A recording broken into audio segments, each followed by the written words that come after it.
This stocking stand is a Christmas gift for a friend's mom.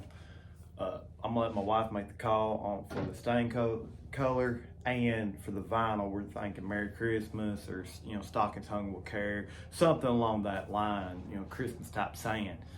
This is just a quick throw together type project. I done it counting, letting glue dry and going and eating. A couple hours. Which is not bad.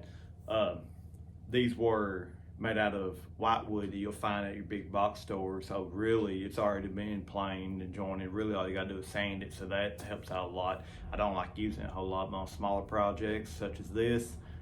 It don't hurt nothing. So what I'm gonna do now is I'm gonna clean this mess up, and I'm gonna call it a day. If you like this video, give me a like, subscribe, share any kind of comments, questions you got.